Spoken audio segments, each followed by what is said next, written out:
Monsieur Morvan, merci pour cet entretien pour Wbrew Cenzurze. Merci à vous pour votre invitation. Voilà. Donc, je vais vous présenter à notre public polonais qui vous connaît peut-être, mais peut-être pas forcément. Alors, vous avez étudié à Saint-Cyr.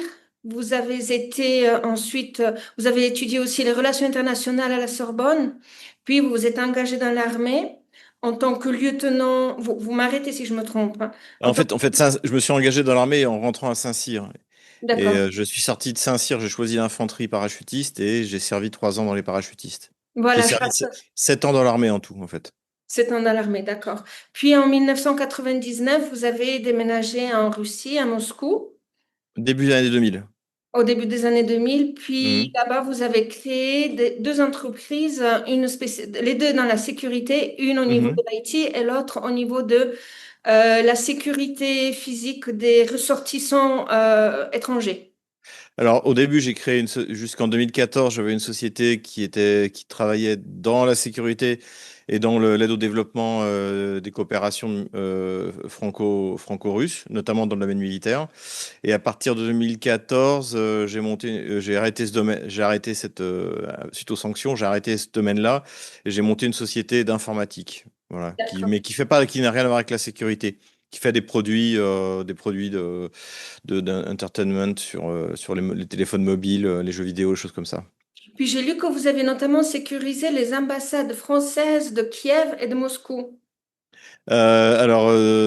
Oui, c'était vrai jusqu'en 2014, mais depuis c'est terminé. D'accord. Donc 2014, là, vous revenez à vos premiers intérêts, si je puis dire ainsi. Vous quittez le monde, peut-être en entier le monde économique, et vous vous intéressez à la géopolitique. Et vous C'est participez ça. notamment, Mhm. ouais, vous participez notamment aux référendums qui sont organisés en Crimée. Et Non. puis, non, vous êtes Non, non, non, observateur. non, je participe pas au référendum en Crimée.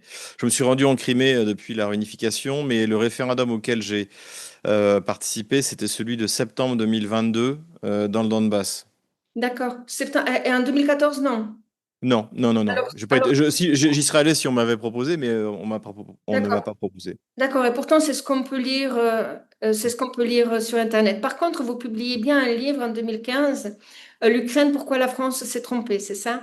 C'est ça, Et tout à vous fait. démarrez Stratpol, le centre d'analyse géopolitique pour lequel vous vous faites connaître du grand public.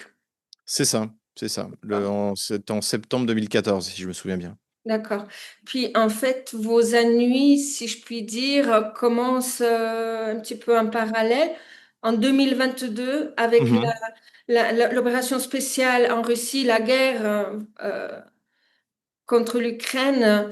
Oui, euh, en 2022, en fait, après que j'ai été observateur du référendum dans le Donbass, ma chaîne YouTube, où j'avais 185 000 abonnés, 500 000 vues par semaine, est fermée. Mes comptes en banque commencent à être fermés les uns après les autres. Ah, déjà alors, d'accord. Mhm. Bien, ok. En fait, en France, il y a un système de répression qui consiste à sous-traiter au privé la répression. Donc, le gouvernement officiellement ne vous fait rien. Par exemple, le ministère de l'Intérieur envoie un email à YouTube, à Google, en disant fermez le canal de Xavier Moreau. Il prévient la banque, la BNP, fermez le compte en banque de Xavier Moreau, etc., etc. C'est une sous-traitance en fait au privé de la répression, ce qui n'a visiblement pas suffi avec moi, puisqu'en 2025, ils y sont allés beaucoup plus ouvertement en me mettant sur la liste des sanctions de l'Union européenne. D'accord, parce qu'en 2023, juste pour compléter le tableau, vous démarrez Mhm. une émission ici Moscou. Euh, Alors au début, c'est l'échiquier mondial, c'est une émission de géopolitique. Et ensuite, effectivement, il y a 2 ans, on a fait un test il y a 3 ans, une autre émission qui s'appelle Ici Moscou, qui est plus un talk show de géopolitique en fait. D'accord, et dans lequel vous invitez des francophones du monde entier, Asie, Afrique. Tout euh, à fait. Très bien, très bien. Alors, je vous remercie pour cette introduction. Ma première question va justement porter sur les sanctions dont vous êtes victime, décembre Mhm. 2025, gel des avoirs et interdiction du voyage dans l'Union européenne. C'est ça. Alors, en principe, j'ai le droit d'aller en France puisqu'il n'y a pas de bannissement dans la loi française. Mais donc, on a demandé, donc j'ai pris des avocats qui ont demandé à ce qu'on confirme que j'ai bien le droit de rentrer en France. Et pour l'instant, ils n'ont pas répondu, donc on a relancé puisque ça équivaut à un refus. Mhm. Oui, par exemple, je peux plus aller en Pologne, je peux plus aller passer par la Finlande ou les Pays-Baltes, tout ça. Là, on me laissera pas rentrer, c'est sûr. En France, normalement, on doit me laisser rentrer. Vous avez dit que que l'État sous-traite au privé. Certains Oui. disent que c'est le privé qui commande l'État. C'est dans les deux sens, effectivement. Ouais. Disons que je pense que oui, pour mettre des gens en place à certains niveaux de pouvoir, y compris jusqu'au niveau du président de la République, il y a des intérêts privés. C'est pas un secret que Macron a été mis en place par la banque Rothschild. Hein. Je pense que aujourd'hui, c'est de notoriété publique. Et après, effectivement, dans l'exercice du pouvoir, en fait, l'État, quand il risque d'être contesté devant les tribunaux, bah, il laisse faire la banque. Par exemple, j'ai été sans doute un des premiers à qui on a fermé le compte en banque, mais maintenant, si vous regardez, il y a même un article qui est sorti dans le Figaro à ce sujet, c'est-à-dire que tous les leaders d'opinion, les chefs de parti plutôt orientés national conservateurs, dirons-nous, ou surtout eurosceptiques également, c'est-à-dire ceux qui veulent sortir de l'Union européenne ou de l'OTAN, eh bien, ces gens-là se voient fermer leur compte. Et c'est légal, c'est-à-dire que vous ou votre banque, vous pouvez arrêter de coopérer ensemble. Il y a un préavis de 2 mois. Vous avez 2 mois pour retrouver une autre banque. Ce qui est toujours très difficile parce qu'en fait, généralement, quand la consigne est donnée aux banques françaises par le régime d'Emmanuel Macron, par exemple, pour ne pas le nommer, évidemment, les autres banques vous refusent. Donc, vous vous retrouvez sans compte en banque. Et à partir de là, vous avez une procédure. Vous pouvez demander à la Banque de France qu'elle force une banque à vous ouvrir un compte. C'est comme ça que c'est la première étape, on va dire, de la répression, c'est-à-dire sous-traiter au privé, ce qui peut pas être fait en direct par l'État, quand il ne veut pas que ça se voit trop que la France est une tyrannie. Voilà, c'est l'idée. Une tyrannie ou un arbitraire.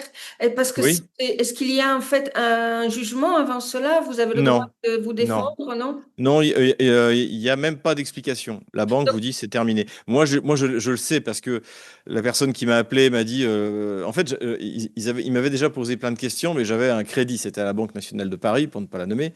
Et j'avais un crédit, donc je leur avais dit, ben, si vous me fermez mon compte, comment je vais faire pour vous payer? Oui, je suis en Russie, mais voilà. Et finalement, ils avaient accepté mes explications. J'ai jamais été à découvert de ma vie. J'étais un bon client. Mais quand je suis rentré du Donbass, alors là, d'un seul coup, mon compte YouTube a sauté et ma banque m'a appelé en me disant, bon, monsieur Moreau, là, c'est terminé, c'est pas possible. Donc, il y avait eu un ordre qui avait été donné. Et on sait aussi, on sait comment ça s'est passé parce que il y a une autre plateforme de vidéo qui a été montée aux États-Unis qui s'appelle Rumble par un certain Pavlotsky, si je me souviens bien. Derrière, il y a J.D. Vance également, qui est aujourd'hui vice-président. Et donc, eux, on peut dire que c'est des alt-right, donc très engagés dans la liberté d'expression. Et donc, ils ont lancé Rumble en Europe et notamment en France. Et ils ont reçu le même email que Google en disant, voilà, il faut que vous fermiez tel et tel et tel et tel site. Et Rumble, comme Telegram, comme X par exemple, eux fonctionnent en disant, bah, écoutez, si jamais il y a une loi, une décision, un décret, une sanction de l'Union européenne ou ailleurs qui nous oblige à fermer, on va fermer le site. Ou alors on va l'invisibiliser. Par exemple, RT continue à avoir, à ma connaissance, un compte X, mais il est invisibilisé en Europe. Alors que, par exemple, en Afrique, vous pouvez le voir. C'est comme ça que fonctionnent ces plateformes-là, ce qui est beaucoup plus légal, en fait. Mais c'est pas ça que veut le régime d'Emmanuel Macron ni l'Union européenne. Ce qu'ils veulent, c'est au contraire, on vous envoie un message, bon, lui, vous le fermez, mais vous faites pas de vagues. Et si vous vous souvenez, quand il y a eu les négociations entre le commissaire politique, j'allais dire, français, comment est-ce qu'il s'appelle? J'ai oublié son nom. Qui est tenté de mettre pression, de faire la pression sur Elon Musk, donc commissaire européen, Thierry Breton. Elon Musk a révélé que Thierry Breton lui avait envoyé un message en lui disant, mais vous avez juste à vous fermer, vous mettez la censure qu'on vous dit et vous aurez plus de problème. Et Elon Musk a dit non, c'est hors de question. Si vous voulez que je ferme la chaîne, par exemple, d'un tel, vous avez qu'à faire un message. Prenez une loi, un décret, soit au niveau de l'Union européenne, soit au niveau de. Et dans ce cas, la chaîne sera invisibilisée. Mais je ne participe pas à ce goulag numérique. C'est plus Google, d'ailleurs, c'est plutôt Goulag, à ce goulag numérique qui a été créé par essentiellement c'est Google, hein, qui est même Facebook aujourd'hui, depuis l'arrivée de Donald Trump, est beaucoup plus, on va dire, libéral du point de vue de la liberté d'expression que ne peut l'être que Google. C'est vraiment ouais, un goulag numérique. C'est vraiment le goulag numérique par excellence. Et Monsieur Moreau, vous comprenez ce que l'Union européenne ou l'État français ou vous reproche la propagande de Kremlin ou et l'ingérence, je crois, il parle aussi d'ingérence dans les affaires privées de, je ne sais pas, de l'Union européenne. En fait, ce qu'ils disent, donc ce qui a été dit notamment parce qu'en plus j'ai été attaqué personnellement par le ministre des Affaires étrangères, Jean-Noël Barrot. Il a dit que j'étais donc un propagandiste du Kremlin. Bon, en soi, on est tous les propagandistes de quelqu'un. C'est pas, c'est un qualificatif qui n'a Peut-être vous peu êtes d'importance. diplomate à votre insu, hein? Voilà, non, mais je suis avant tout un propagandiste de la France, en fait. C'est-à-dire que on pourra reparler après du conflit ukrainien en particulier, mais je n'ai jamais appelé à ce que la France soutienne la Russie. Appelé à ce que la France, y compris dans le premier livre que vous avez cité, dès 2015, je me félicite que François Hollande, qui pourtant est un président socialiste, donc pas du tout ma tasse de thé, je me félicite que le président François Hollande ait envoyé Jean-Pierre Chevènement, qui est un type très bien, comme envoyé spécial auprès de Vladimir Poutine. Donc je ne cherche pas à ce que la France soutiennent la Russie. Je cherche à ce que la France suive sa vocation de neutralité, qui a été notamment inspirée par le général de Gaulle, puisque en fait la France est inattaquable. On a l'arme nucléaire. Quelqu'un qui essaie de nous envahir va être vitrifié. Donc personne ne le fera. Donc on est rentré, on est sorti de la période du général de Gaulle en 1969 avec cette chance immense d'être un pays invulnérable, intouchable, parce que personne ne va prendre le risque de nous toucher. Donc on pourrait être neutre. On n'a pas besoin de l'OTAN. On a besoin de personne. Mhm. On pourrait être neutre, et moi j'ai dit que la France invite à Versailles les belligérants, c'est-à-dire, pour être précis, Washington et Moscou. Ils se battent sur le terrain de sport qu'est l'Ukraine, mais les deux belligérants, c'est Washington et Moscou. Donc ça aurait été ça la vocation de la France. Donc, mais ça en France, c'est inaudible.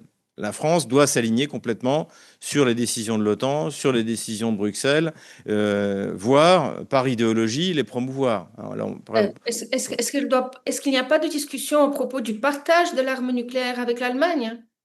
il y a des discussions, mais j'y crois pas beaucoup, parce que c'est très compliqué à partager. Déjà, qui va prendre la décision?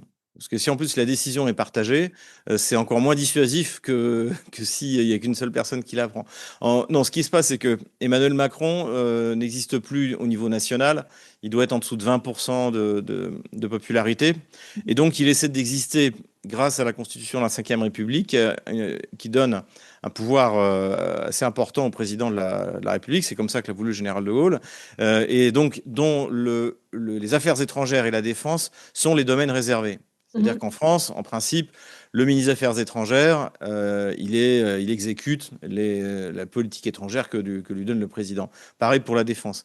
Donc aujourd'hui, Emmanuel Macron, qui a des ambitions européennes, qui aimerait bien prendre la place de Van der Leyen, il essaie d'exister, mais c'est très difficile pour exister parce que la France est très pauvre aujourd'hui. C'est un pays en voie de tiers-mondisation.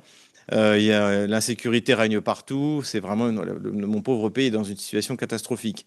Mais il y a encore quelques bijoux de famille, si vous voulez. C'est une complexe militaro-industriel, c'est la dissuasion nucléaire, voilà, en gros, une diplomatie par le fait qu'on a un siège permanent au Conseil de sécurité des Nations Unies, qu'on est, même si on est un pays pauvre par rapport à l'Union européenne, en fait, on est quand même un des trois grands, enfin, un des trois contributeurs positifs, hein. L'Allemagne, la France, l'Italie contribuent de manière positive au budget de l'Union européenne, alors il y en a 9 qui payent, dont ces trois-là, les plus importants, et il y en a 11 qui reçoivent l'argent, dont la Pologne d'ailleurs. Ouais.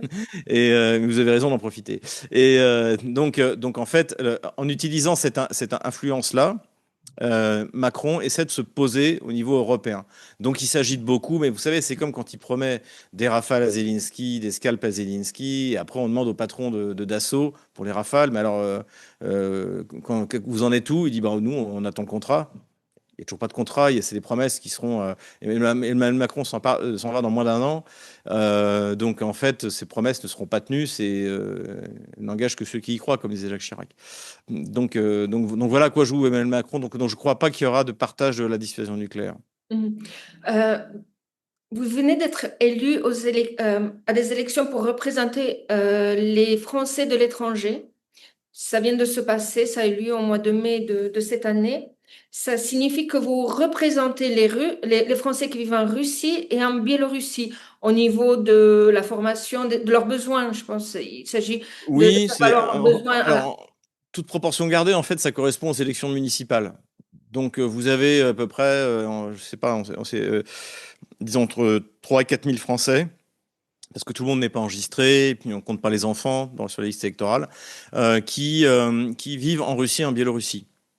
Donc, vous avez un gros bourg de 4 000 habitants et qui Mhm. élisent, donc les gens sur place élisent, donc il y a 3 sièges, donc, donc c'est 3 conseillers consulaires qui élisent ensuite un président du conseil consulaire. Et je suis, moi, président du conseil consulaire. D'accord. Et donc, je suis un peu un intermédiaire avec le consulat pour les questions administratives, les questions scolaires essentiellement, des problèmes de visa, des problèmes. Voilà, on essaie de régler. On a moins de pouvoir qu'un maire, mais par exemple, moi, je vote pour les élections sénatoriales. Je suis même candidat d'ailleurs aux élections sénatoriales. Je vote qui est un scrutin indirect. Je vote le 27 septembre prochain. Je suis également, par exemple, si vous voulez vous présenter à la présidence de la République française, vous avez besoin de 500 signatures de De maires. Et moi, je suis signataire. Je peux donner ma signature à. même. Voilà. Ah, désolée. Mais, Voilà. mais donc, ça signifie que vous devez périodiquement vous rendre à Paris, par exemple, et aussi toucher votre indemnité d'élu. C'est Comment, ça. C'est ça. comment C'est vous allez ça. faire ça? Ah ben c'est eux le problème, c'est à eux, c'est pas moi. Ils me doivent de l'argent, faut qu'ils me le donnent. D'accord. En fait, Et c'est aussi c'est une des raisons pour lesquelles je suis rentré. J'ai toujours voulu rentrer en politique de toute manière, mais je pensais faire ça d'ici 1 ou 2 ans, si vous voulez. J'attendais l'élection présidentielle qui ne va rien résoudre en France, donc et provoquer sans doute des remous qui vont, j'espère, ouvrir les yeux des Français, qui seront ouverts à des solutions politiques alternatives et puis un retour au conservatisme qui m'est cher sur l'histoire de la France catholique, etc., qui est un de mes chevaux de bataille. Mhm. Donc mais ayant été mis sous sanction le 15 décembre, je me suis aperçu en janvier qu'il y avait cette élection, l'équivalent de l'élection municipale. En France, vous avez eu l'élection municipale et à l'étranger, l'élection des Français de l'étranger. Et je me suis dit, tiens, c'est un bon moment, un bon moyen, surtout que si vous voulez, les sanctions prises contre moi sont illégales. Du point de vue du droit constitutionnel, du point de vue du droit en général. J'entends bien que vous vous situez toujours au niveau de la souveraineté française, du droit français. Mhm. Mais le fait que l'Union européenne ou le Conseil de l'Union européenne fasse ce genre de sanctions contre vous signifie très clairement que l'Union européenne prend le pas sur le droit français et le Tout à fait. représentant des Français de l'étranger. C'est ce que- C'est exactement ça. C'est-à-dire que, si vous voulez, Jean-Noël Barrot ne pouvait pas me faire taire, puisque je n'ai jamais commis aucun crime, je n'ai jamais comparu devant un tribunal, parce qu'en sanction, il n'y a pas de tribunal, c'est fait par surprise, sans avocat, sans rien. Donc en fait, il ne pouvait pas me faire taire. Et en plus, si vous voulez, ils ont un problème, c'est que je suis un ancien officier français, Mhm, je suis universitaire, mhm, je suis père de famille, j'ai 5 enfants. oui, Je suis pas un marginal, si vous voulez. J'écris des livres qui ont beaucoup de succès. Voilà. Donc je suis pas un marginal. Et donc je pense aussi pour ça qu'ils ont frappé pour faire un exemple. En disant, c'est pas parce que vous n'avez rien fait que vous mhm. ne pouvez pas basculer sur les sanctions. Le problème, c'est que pour l'instant, en France, on n'a pas le droit de faire ça. En tout cas, pas des citoyens français. Donc, ils sont passés par le truchement de l'Union européenne, par un règlement qui a été voté, enfin, je sais pas comment on dit, qui a été validé par la Commission européenne en novembre 2024, qui fait que les sanctions qui sont appliquées aux milliardaires russes peuvent être appliquées à des citoyens de pays de l'Union européenne. Et le problème, c'est qu'en fait, quand vous êtes installé, par exemple, vous êtes un Russe milliardaire, millionnaire, vous êtes installé en France, vous n'avez pas tellement de recours parce que vous n'êtes pas citoyen français.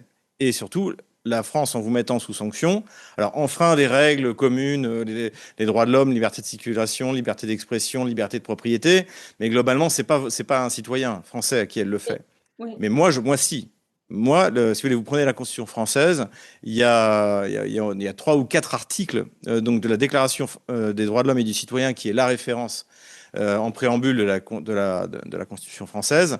Donc, article 17, inaliénabilité de la propriété. Article 11, liberté d'expression. Article trois ou quatre sur la liberté en général, donc ce qui fait que j'ai une liberté de circulation. Tout ça est bafoué. Et bafoué normalement, le Conseil constitutionnel ne devrait pas accepter ça. Mhm. Et, comme pour l'instant, le régime d'Emmanuel Macron n'a pas les moyens de le faire au niveau national, eh bien, Emmanuel Barrot s'est adressé au Conseil européen, qui est l'Assemblée des ministres des Affaires étrangères.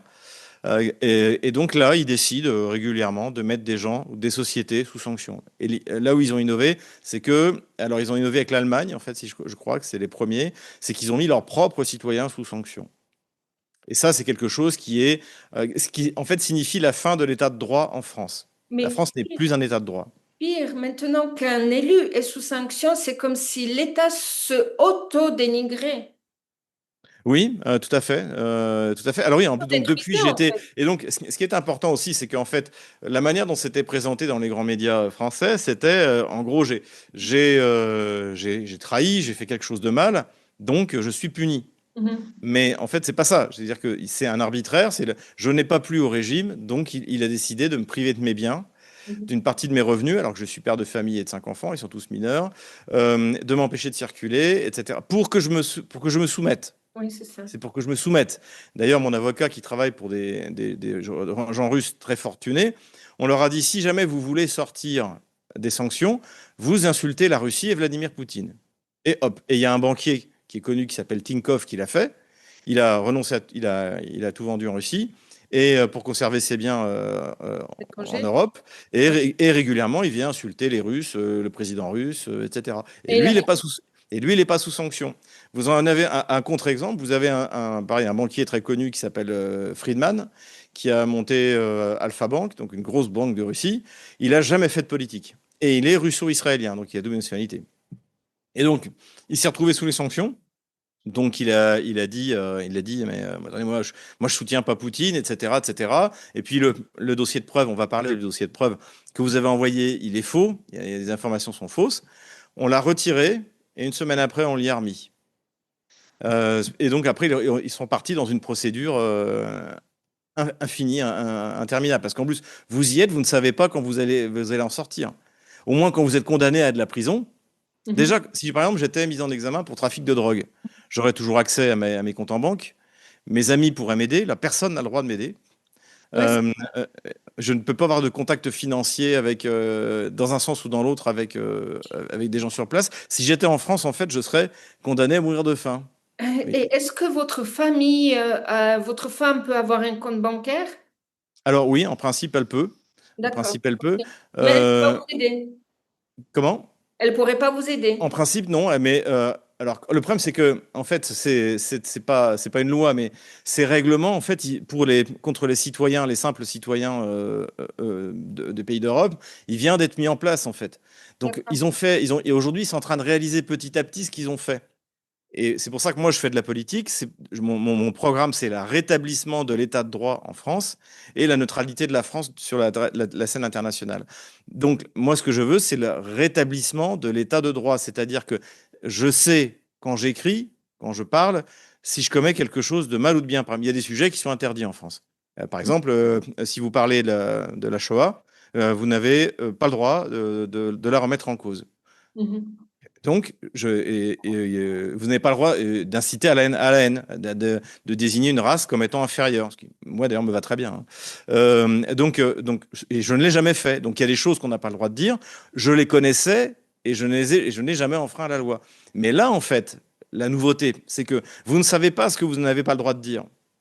D'accord. Puisque ce qui fait qu'en fait, vous êtes toujours dans la peur, mais est-ce que j'ai le droit de dire ça? Est-ce que j'ai pas le droit de dire ça? Etc. Et ça, si vous voulez, c'est du totalitarisme. C'est l'arbitraire le plus complet, c'est l'URSS. En fait. Voilà. Vous étiez envoyé au goulag sur une décision administrative en En URSS. fait, il faudrait s'aligner sur Euronews en permanence. C'est ça, c'est ça. Et pour vous donner encore, parce que quand vous êtes condamné, donc, parce que c'est une condamnation en fait, donc à ne plus avoir accès à vos biens, à ne plus pouvoir voyager, à ne plus donc circuler, à ne plus pouvoir vous exprimer et avoir vos fonds gelés, euh, vous l'apprenez par vous-même. C'est-à-dire que vous n'êtes pas notifié que vous avez été condamné. Si Ah, par d'accord. exemple, je regardais pas la télé ou si j'avais pas eu des amis qui m'ont appelé et dit, t'as Xavier, tu as vu, tu es sur la liste des sanctions, je m'en serais même pas aperçu. Et donc, une fois que vous êtes condamné, vous avez 2 mois pour envoyer à la Direction générale du Trésor de votre pays, donc en l'occurrence la France, la liste de tous vos actifs en France ou en Europe. En Europe. D'accord. Et pour qu'ils puissent tout vous geler. Et si Ah, vous ne le faites ouais, pas, ouais. c'est 5 ans de prison. Si quelqu'un vous aide, c'est 5 ans de prison. Parce que autant là, c'est pas un tribunal, donc ils peuvent pas vous mettre en prison, mais la Direction générale du Trésor, qui, elle, met en place les sanctions, elle, et c'est comme ça en fait qu'ils veulent mettre la pression, c'est-à-dire que si jamais je respecte pas, je peux être envoyé en prison. Donc c'est comme ça que ça se passe. Et donc sur quel fait? Donc ce qui est important de comprendre sur les sanctions, c'est que vous êtes déjà vous ne savez pas que vous allez être mis sous sanction.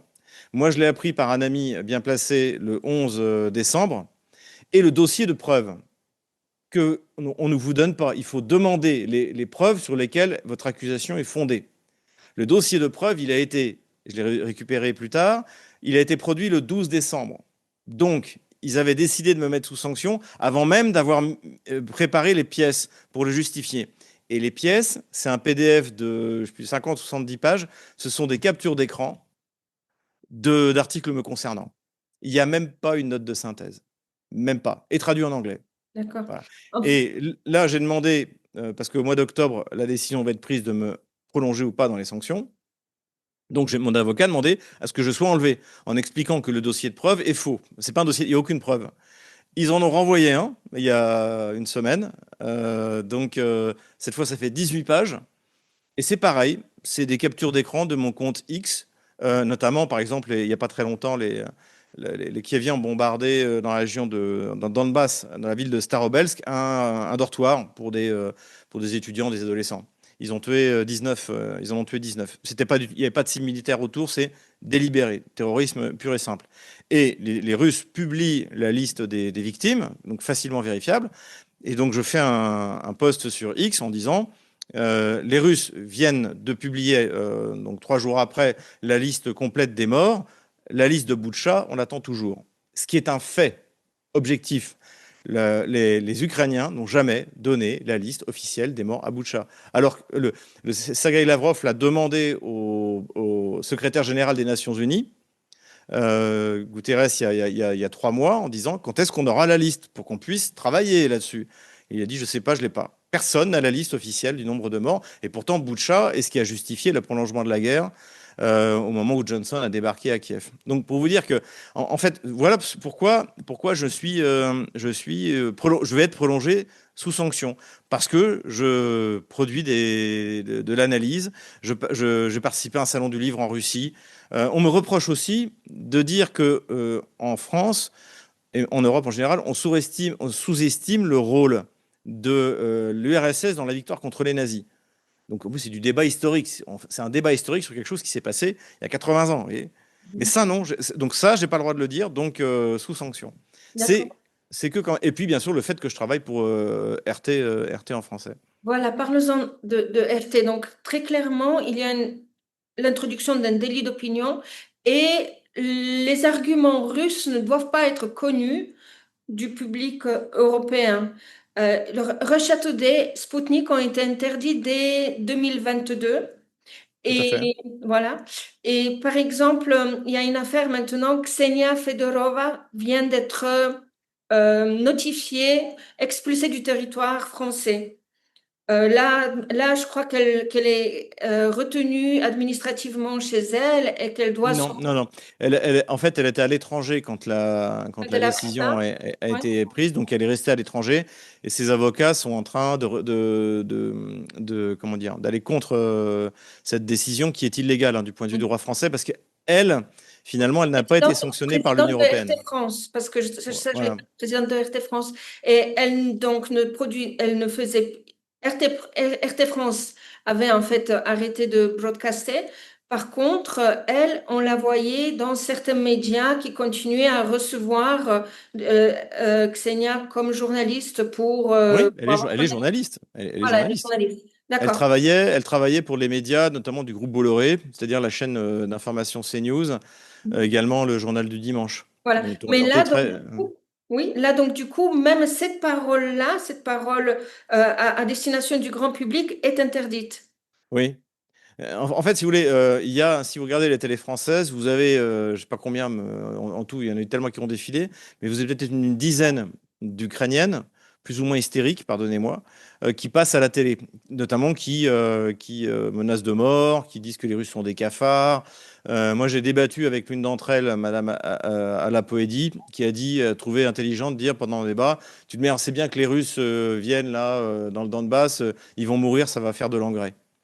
C'est le genre de réflexion qu'on pouvait entendre, qu'on peut entendre. Voilà. Donc ces gens-là, donc qui eux prêchent la haine, qui en plus poussent la France à intervenir dans un conflit qui ne la regarde pas, eux peuvent rester tranquillement en France. Ksenia Mhm. Federovna, qui je la connais personnellement, je l'ai rencontrée puisque c'est étant travaillant pour RT, c'est normal. Et elle adore la France. Elle aime la France. Elle demande pas à la France d'envoyer des armes à la Russie ou de soutenir la Russie ou quoi que ce soit. Elle demande juste que la France reste, hein, encore une fois, le but, c'est la neutralité. La France ne doit se battre que lorsque son intérêt suprême est engagé. Notre intérêt n'est pas engagé dans ce qui se passe en Ukraine. La France a vécu 1500 ans sans que l'Ukraine existe. On n'y a pas trop fait attention, vous voyez. Et Mais donc, on n'a pas d'intérêt en. Oui. Mhm. pourquoi on ne doit pas entendre les arguments qui peuvent être présentés, selon vous? Bah, je pense qu'ils ont peur de l'intelligence, si vous voulez. C'est aussi simple que ça. Quand vous écoutez le niveau des intervenants sur les chaînes françaises, notamment, c'est extrêmement faible. Les gens n'ont aucune connaissance historique. Ils sont pas capables même d'avoir des connaissances chronologiques ou géographiques. Mais est-ce Euh, que le but n'est pas de soutenir justement un message guerrier? Est-ce que la prochaine étape n'est-il pas l'expulsion des diplomates? Je pense pas qu'on irait jusque-là pour l'instant, mais ce qui est clair, c'est que si Ksenia Federovna est expulsée, il y aura sans doute une réponse au niveau russe avec l'expulsion de journalistes français ici. Parce que c'est ça, en fait, si vous voulez, ce à quoi ils jouent. Il y a pas longtemps, je crois que c'était une journaliste de commerçante, un journal russe qui était donc basé en France. On lui a pas renouvelé son visa. Bah, la Russie en a fait de même. La France n'a toujours pas donné de visa pour qu'il y ait un nouveau consul russe en France. Bah, nous, on n'a pas de consul français en Russie depuis maintenant des mois. D'accord, donc ce sont des Donc, rétorsions proportionnelles. voilà, voilà, voilà. Donc, mais en fait, ce qu'il faut bien se comprendre, c'est qu'il y a eu une véritable cabale contre Ksenia Federova, Oui. qui était organisée par des journalistes bah, des médias du régime, hein, que ce soit des médias d'État ou les médias. Tous les médias sont financés par l'État, plus ou moins directement. Toute la presse écrite, hein, des grands journaux sont subventionnés. Donc évidemment, et donc il y a un déclenchement, mais après il y a aussi un aspect qu'il faut bien noter, c'est que je pense il y a une haine d'Emmanuel Macron personnelle contre RT. Je pense que c'est lié à la couverture des Gilets jaunes en 2018. Mhm. Pourquoi? Parce que les Français donc c'était vraiment la France du travail, la France qui travaille, qui était dans la rue, et les Français voyaient les grands médias français comme leurs ennemis. Et donc, en fait, les médias français, les grandes chaînes, ont failli se faire lyncher. Donc, finalement, quand vous étiez sur les Champs-Élysées, vous les voyez, ils s'étaient mis dans les étages des bâtiments autour, sur les toits, pour filmer, parce qu'ils ne pouvaient pas descendre dans la fosse au lion. Vous voyez. Mais pour RT, RT était applaudi, accueilli, chéri, aimé, et en disant ah, c'est RT, RT, RT. Donc, RT est devenu la chaîne de la France rebelle, de la France qui travaille et qui se rebelle. Et ça, je crois que Macron ne l'a jamais pardonné, ni bien sûr aux Français, les mesures Covid ont suivi en représailles, ni à RT. Et donc, à la première occasion, il a fait sauter la chaîne qui était devenue, paradoxalement, alors que c'est une chaîne étrangère, la chaîne de l'opposition, l'opposition réelle, le pays réel, contre le pays légal. Et ça, je pense que pour Macron, ça a été, si vous voulez, malgré tout, les Gilets jaunes, c'était une catastrophe pour Macron, puisque ça faisait en gros un an et demi qu'il avait, même pas, ça faisait un an qu'il avait été élu, un an réellement qu'il a été élu, un petit peu plus d'un an, et bing, il se prend la plus grande manifestation sociale depuis 1945. Et il a été terrorisé. Il faut se souvenir, il avait un regard de bête traquée. Il a tout lâché. Il a eu peur, et il n'a jamais pardonné ni aux Français, ni bien sûr à RT, qui était la voix du peuple français, faut le dire. D'accord. Pourtant, il avait bien pacifié les manifestations en organisant des espèces de conseils dans lesquels chacun devait écrire ses griefs, Ça n'a rien donné. En fait, c'est pas ça. Il a simplement, il a abandonné les taxes supplémentaires sur le carburant. Il a demandé à toutes les grandes entreprises qui avaient de l'argent de balancer de l'argent, etc. C'était la panique. C'était Mhm. la panique. Mhm. Et donc il a eu peur. Je pense que c'est quelqu'un qui n'est pas très courageux. Donc, et en plus qui est pervers. Donc il se venge. Il se venge. Ah d'accord, vous l'aimez pas, vous l'appréciez Ah pas. non, non, humainement, bah, en tant que président, c'est une merde. Bon, ça, tout le monde le voit. Il faut voir sa cote de popularité, hein. Bien qu'il contrôle la quasi-totalité des grands médias français, tout le monde le déteste. Et humainement, c'est quelqu'un de pervers. Oui, c'est certain. C'est Mhm, certain. mhm, mhm, mhm. Lorsque vous observez le conflit en Ukraine, et c'est une question en rapport avec la Pologne, est-ce que vous avez souvent une appréhension de l'attitude polonaise à l'égard de cette guerre-là? Est-ce que vous voyez la Pologne comme un État souverain, plutôt à l'intérieur instruit par l'OTAN ou pris dans la mouvance de l'Union européenne? Est-ce que la Pologne joue un rôle là-dedans, passif, actif? Moi, je pense que la Pologne joue un rôle important parce qu'elle a pris des décisions donc, qui sont un peu la conséquence aussi de son histoire. J'essaie de comprendre, de me mettre à la place. Je pense que la Pologne n'a absolument pas confiance, ni dans l'Allemagne, ni dans la France, ni dans l'Angleterre. Je pense que c'est lié à 1939. Et donc, ils se disent que pour être protégés, puisqu'ils se sentent menacés, même si je pense qu'ils ont tort de se sentir menacés, ils se sentent, enfin, en tout cas, une partie de la classe dirigeante se sent menacée, ils ne peuvent compter que sur Washington. Donc, c'est pour ça que ce soit la gauche polonaise de Tusk ou la droite polonaise du PiS, en fait, ils sont tournés vers Washington. Et ils n'en ont rien à faire réellement de l'Union européenne. Ce qui compte, c'est l'OTAN. L'Union européenne, c'est bien, ça permet de prendre de l'argent. Mais par exemple, ils n'achètent pas de matériel. Il y a eu plusieurs scandales avec la France, puisque pour les avions, pour les hélicoptères, etc., etc. Donc, je pense que la Pologne profite de l'Union européenne. Et elle a bien raison d'en profiter, hein. Moi, j'aimerais bien aussi qu'on puisse toucher de l'argent de l'Union européenne qui ne soit pas le nôtre. Donc ça c'est sa position. Il y a un autre problème de la Pologne, c'est que je pense il y a un revanchisme en Pologne. C'est-à-dire que personne ne comprend, notamment en France, parce que les gens sont ignorants. Les gens oublient que bien jusqu'au milieu du XVIIe siècle, la Pologne était une immense puissance, la première puissance peut-être même d'Europe, même si c'était une puissance enclavée, on va dire.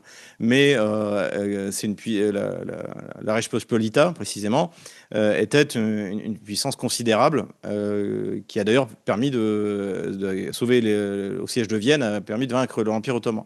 Donc, je pense qu'il y a un rêve de grandeur, ce qui est normal dans un peuple d'élite, hein. Les Polonais sont un peuple d'élite, mais complètement décalé et complètement anachronique. Et ça a été systématique dans l'histoire.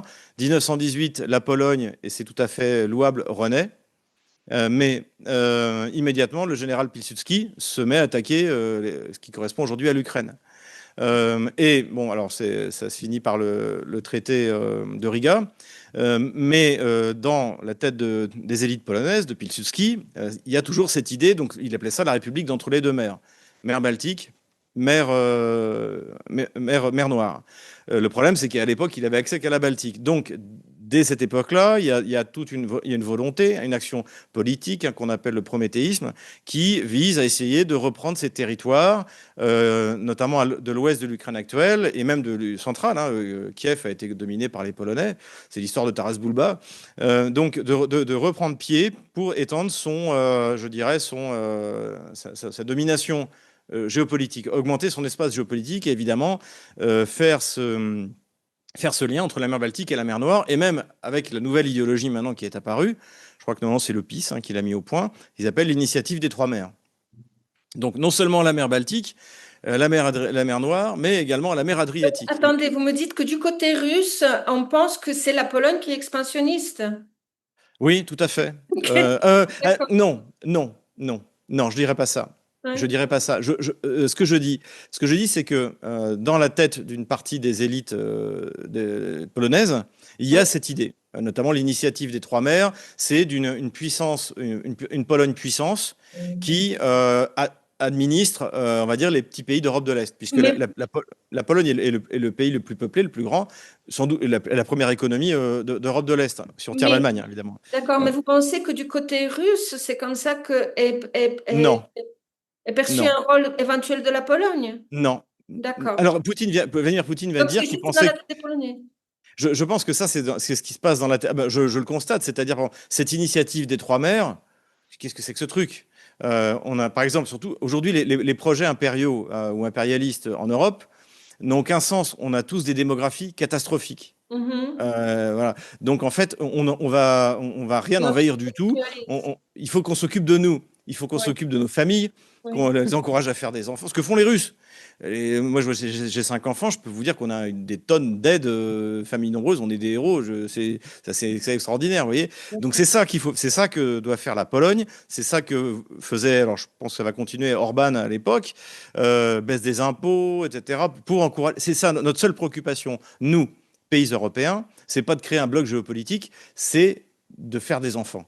C'est comme ça qu'on va sauver l'existence de nos nations, qui ont bien le droit d'exister. Et, mais Mhm. du côté russe, en fait, on ne parle pas de la Pologne. C'est peut-être aussi ça, il y a D'accord. un problème. C'est-à-dire que c'est très rarement que vous entendez, par exemple, ce que je viens d'expliquer sur l'initiative des trois mers, etc. Les Russes, ça ne les intéresse pas.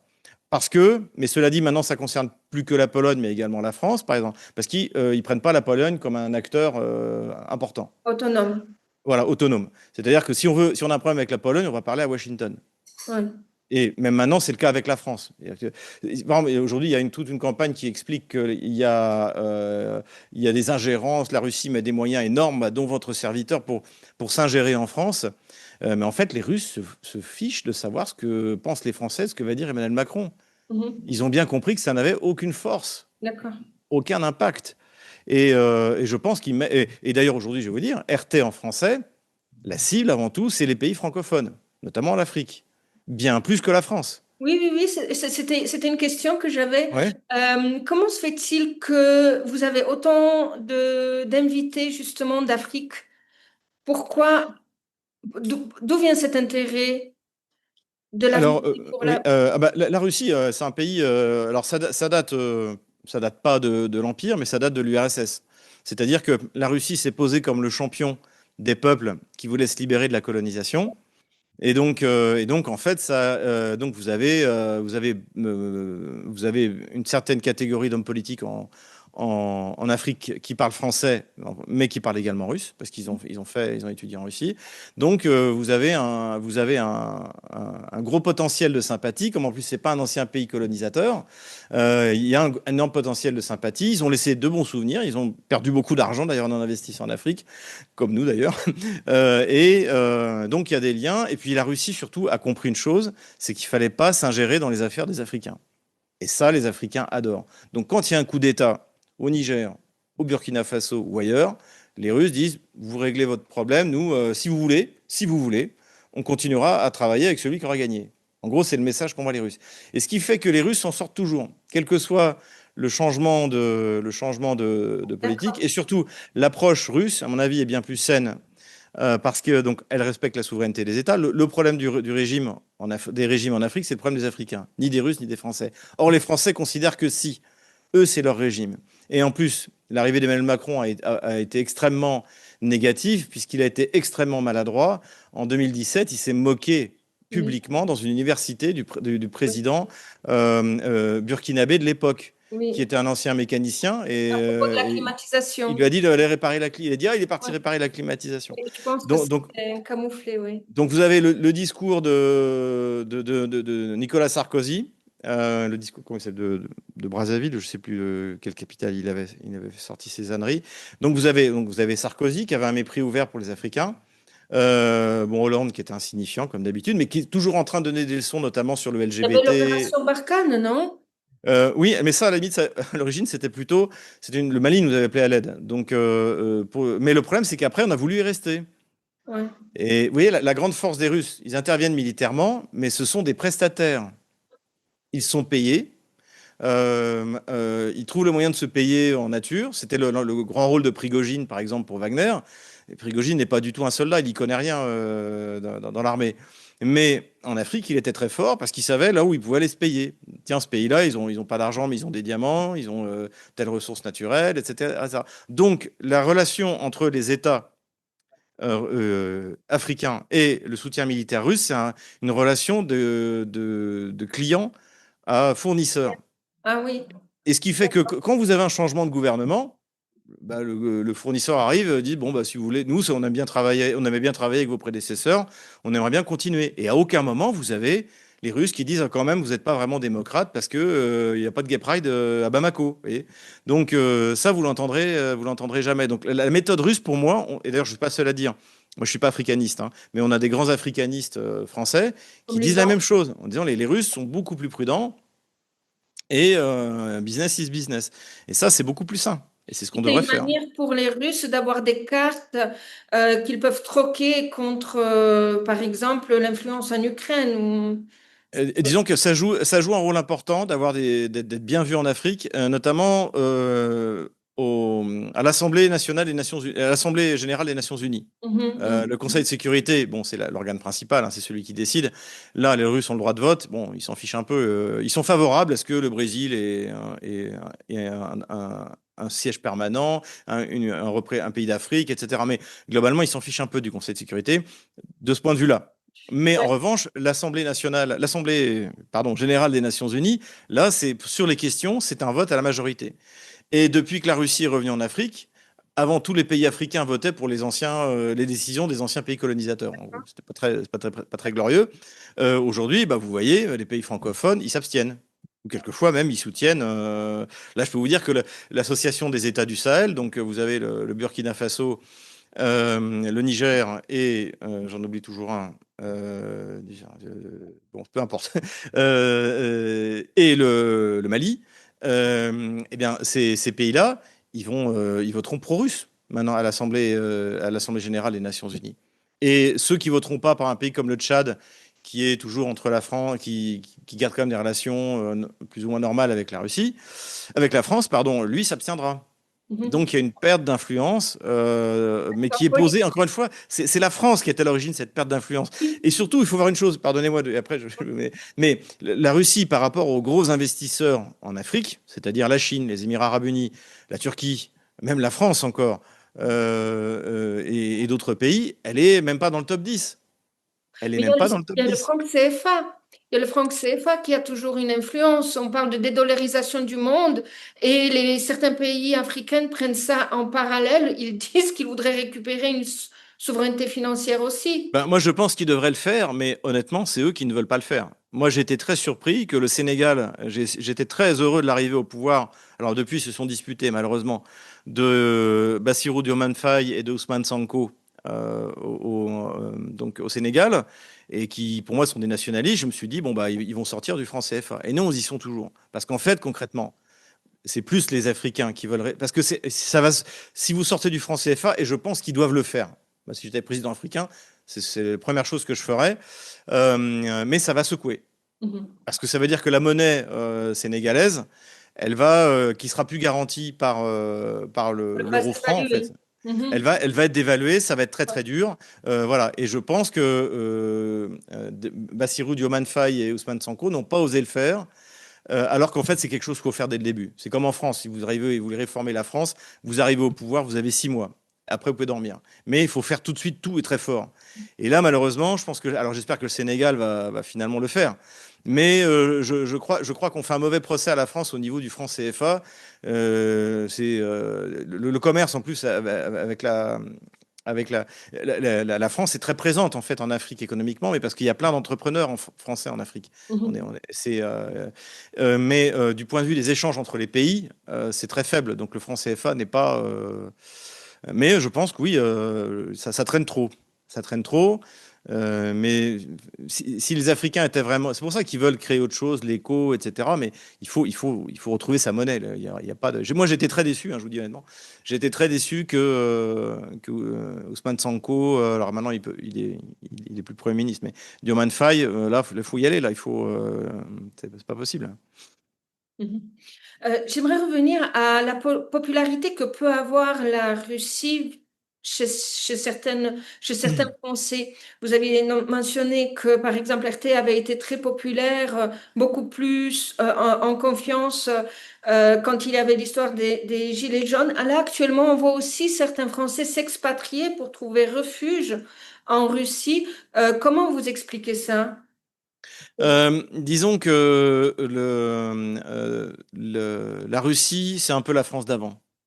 C'est-à-dire que si vous venez à Moscou, tout est propre, c'est propre, il y a pas d'insécurité. Imaginez 13 millions d'habitants à Moscou, c'est plus que Paris et la banlieue parisienne réunie, où il y a des véritables coupes-gorges, où c'est sale. Moi, ce qui me fait mal, c'est quand je rentre en France, c'est sale. Et pourtant, j'adore Paris. Pour moi, Paris, c'est la Sorbonne, c'est des années d'étudiants, c'est vraiment, mais c'est sale et c'est pauvre. Et surtout, parce qu'en fait, les Français ne s'en rendent pas compte et les Russes ne s'en rendent pas compte, mais les Russes sont infiniment plus riches que les Français. Déjà parce qu'ils ont un taux de propriétaire, on est à 95%. Donc 95% des Russes ont un toit sur la tête qui leur appartient, qui est payé en plus. Mhm. Donc, et c'est ça la différence fondamentale, et je le vois. D'ailleurs, quand j'étais mis sous sanction, donc moi j'habite à Moscou, dans un appartement que, comme la plupart des Russes, j'ai fini de payer. Et c'est ce que j'ai dit à ma femme. Je dis, si un jour, nous, les Français nationaux conservateurs, on arrive au pouvoir, c'est pas un droit à la propriété, c'est une obligation à la propriété. Tout Français doit avoir un toit sur la tête. Ça le rend indépendant du régime, ça le rend indépendant de son patron. Vous Mhm. parlez pas de la même manière à votre patron quand vous avez un appartement à vous, une maison à vous, et que donc, quoi qu'il arrive, même si vous perdez votre boulot, bah, vous ne serez pas mis à la rue le mois suivant que l'inverse.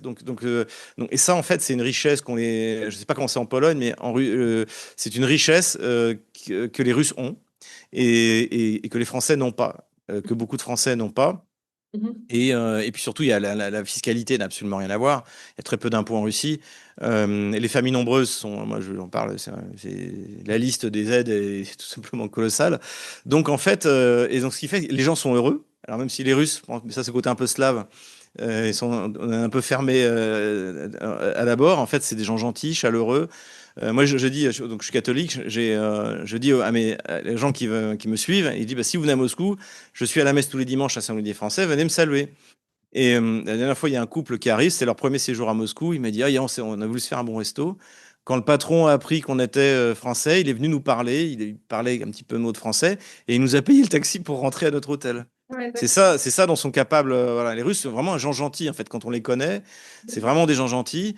Et surtout, il y a quelque chose. Moi, quand je suis venu en Russie, en fait, j'allais à l'aventure. J'étais passionné par le monde slave, surtout le monde russe, la littérature russe, les grandes épopées, la Sibérie, Vladivostok, tout ça. Je voulais connaître ce monde.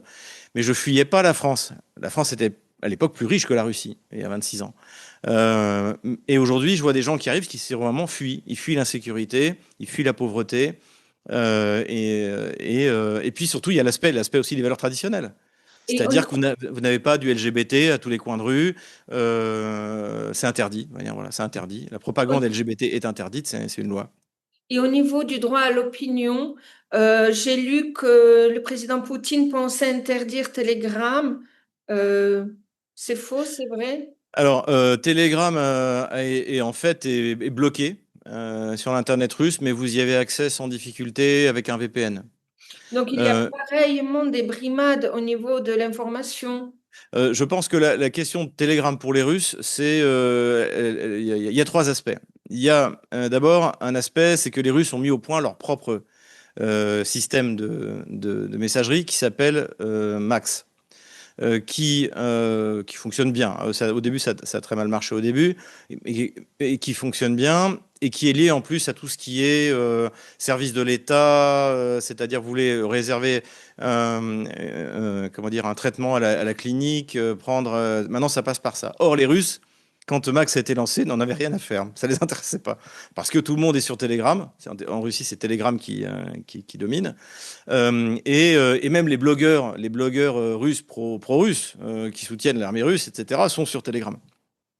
Et donc, pour forcer les Russes à télécharger Max, on a commencé à ralentir, à mettre des problèmes, etc., etc.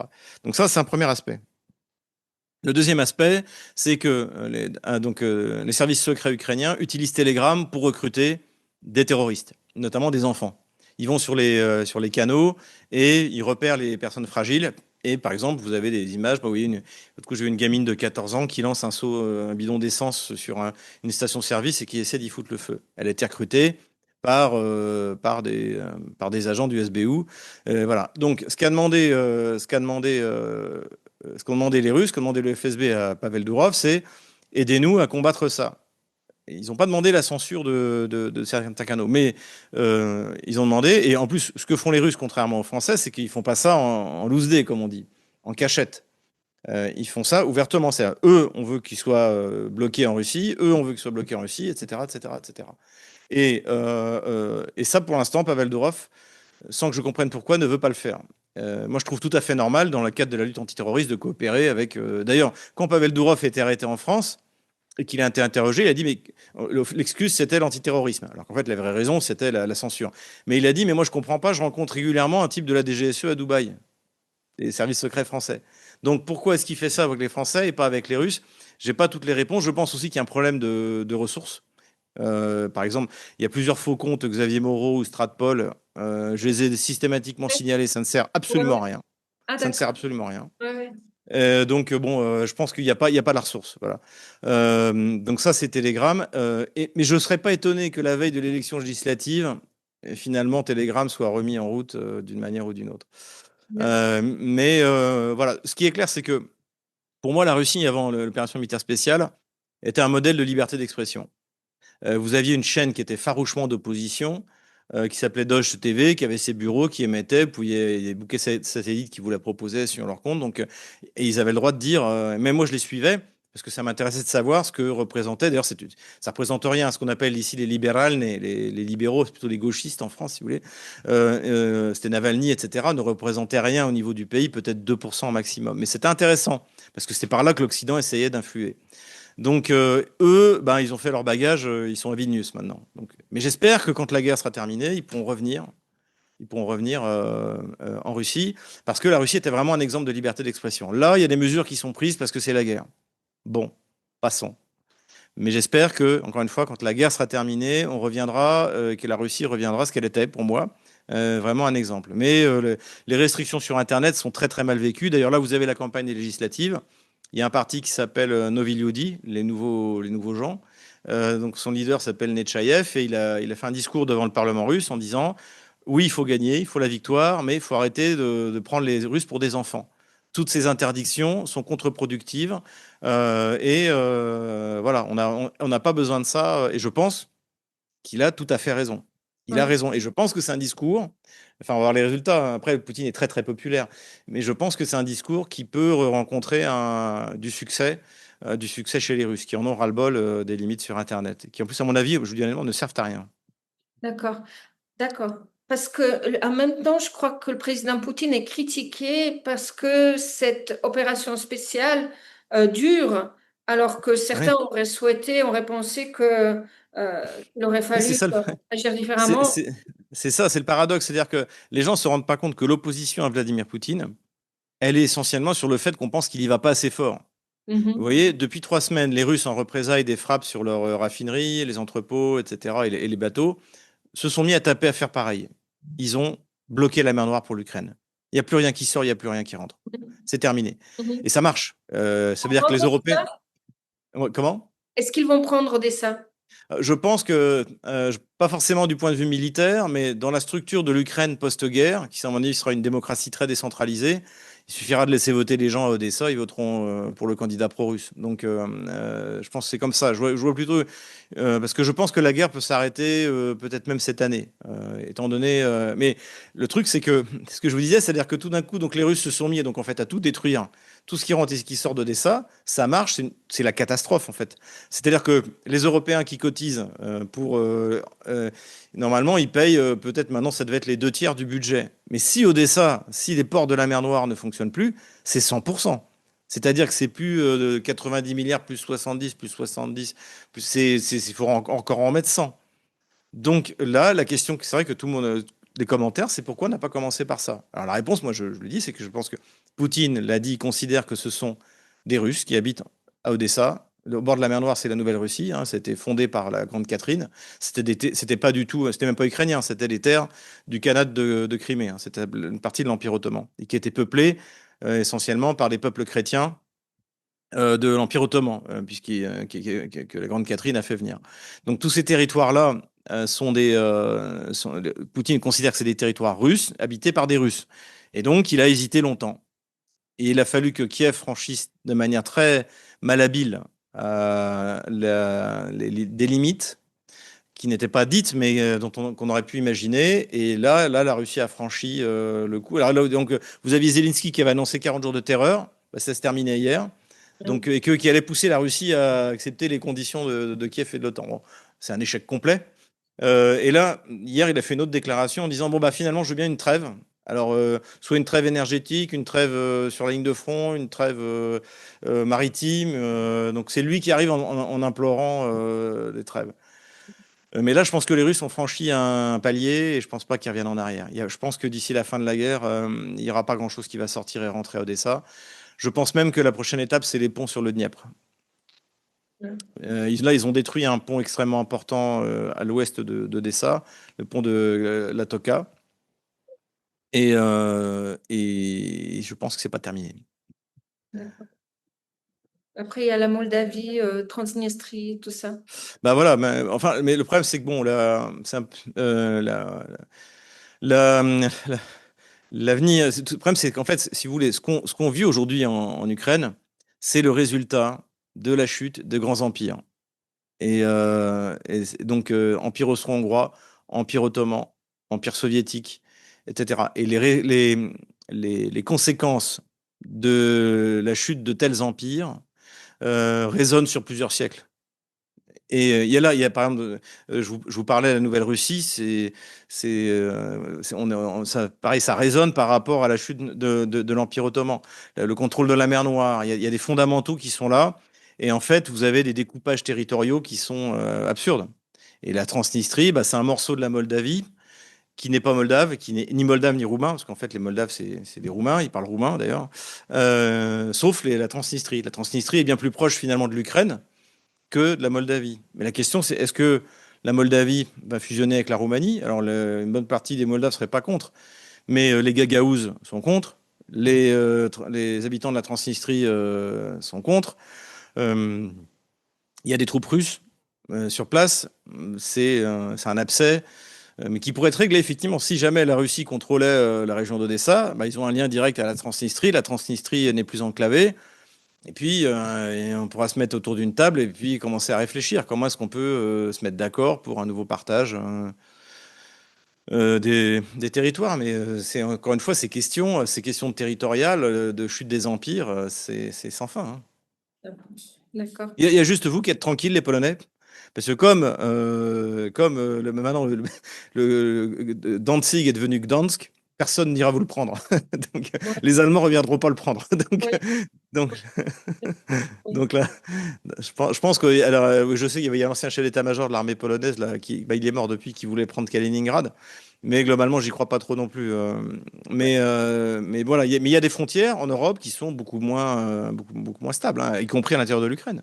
Oui, la Pologne se met un petit peu sous dépendance en prenant des emprunts comme l'emprunt SAFE. Euh, mais ça, c'est pour une autre fois. Ouais, Pour un... ouais. Xavier Ouais. Moreau, je vous remercie beaucoup pour cet entretien. Je vous en prie. Beaucoup. Merci.